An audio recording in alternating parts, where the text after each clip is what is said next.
After COVID vaccines for humans, now Russia has registered the first ever COVID vaccine for animals. And the good news being that these vaccines are said to be totally harmless and completely immunogenic for animals. I'm Nidhi Kumar and you're watching Science Time, a show that brings to you the best that science has to offer, from exciting developments in science and technology to futuristic solutions. And this week, we'll tell you about Kaleidoscopes, the world's first COVID vaccine registered for animals. We'll also take a look at the link between climate change and lightning in the Arctic Circle and the P1 variant of the new coronavirus. Let's move on to story number one.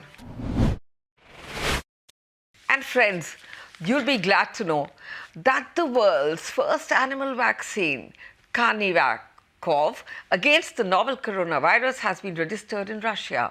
The country's agriculture safety watchdog said this in a report.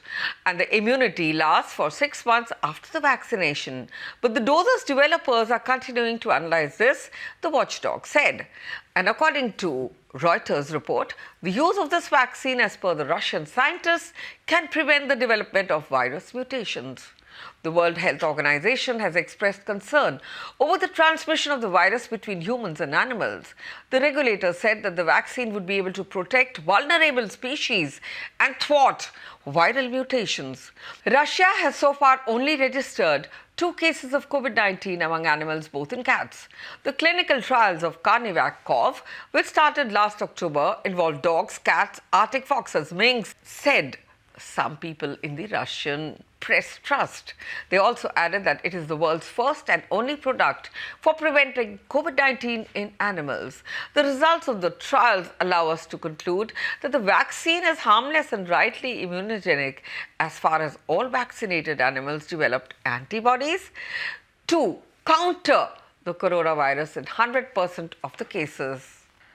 And Alexander Ginsburg, the head of the institute that developed Russia's Sputnik V human vaccine, was quoted in Levetsia newspaper as saying that COVID-19 was likely to hit animals next.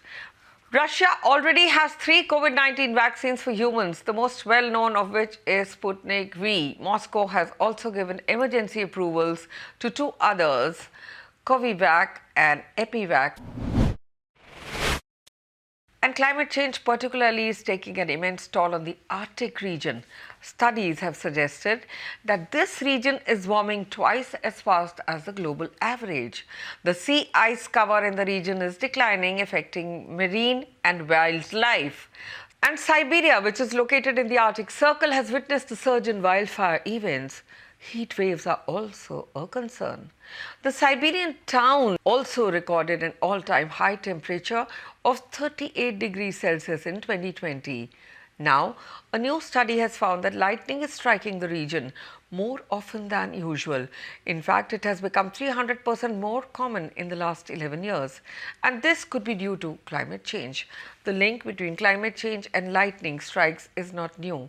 In 2014, scientists estimated that for every 1 degree Celsius rise in the global temperature, the frequency of lightning strikes could go up by 12%.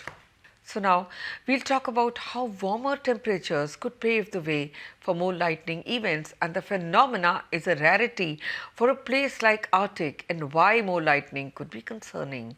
And to be more specific, the warm air feeds storm clouds which contain churning air currents. And when the ice crystals inside storm clouds collide and transfer electric charge, they give rise to lightning.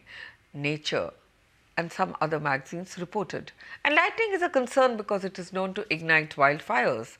Lightning and wildfires are not typically expected in the Arctic region due to their cooler temperatures. And the new study suggests that the Arctic is changing. The frequency of lightning strikes rose from about 35,000 in 2010 to about 240,000 in 2020.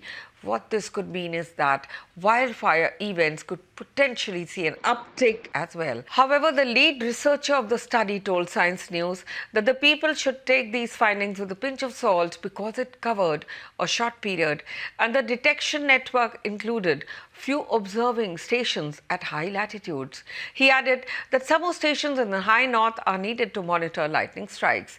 Another study published in Nature also looked at lightning strikes in the Arctic lightning zone. Their research predicts that the phenomena could become twice as common by the end of the century. And moving on to our next story, which is about coronavirus variants.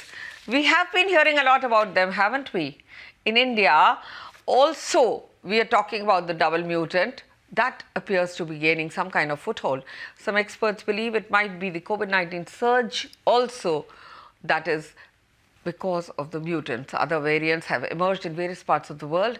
Today we talk about the P1 strain, which was first identified in Brazil. The researchers say that the P1 has descended from B1.128, which was first identified in Brazil in March 2020. P1 is ravaging the whole of Latin America. In India, it was only detected in one of the 10,787 samples that were tested, according to the BBC. And according to a study, the P1 variant has the potential to reinfect recovered COVID-19 patients as well. It has also raised concern that it could evade the antibodies developed after an infection or a vaccine. The P.1 variant has about 10 amino acid changes in the spike protein, which helps the virus enter human cells. These changes could make the virus attach more strongly the cells and escape detection from the immune system.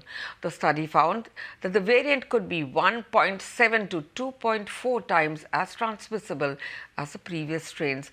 It might evade 21 to 46% of the immunity generated by an earlier infection with a different variant. The researchers also added that recovered COVID-19 patients might have about 54% to 79% of the protection against P.1 and other variants. This partial immunity could make them vulnerable to P.1, Science News reported. Researchers estimate that the infections with this variant are 1.2 to 1.9 times more likely to lead to deaths compared to the last time before, when P.1 had emerged. However, it is also possible that the rise in fatalities could be due to the overburdened hospitals. Therefore, we are still not sure if the P.1 strain is more deadly. And new variants have become a cause of concern, but vaccines could still offer some protection. Remember to get that jab, get yourself vaccinated. The government has opened up vaccination for 18 years and above, so go India. Take that jab and remember to mask up. And with that, friends, this is a wrap on this edition of Science Time. Stay with us every Friday at 9 p.m.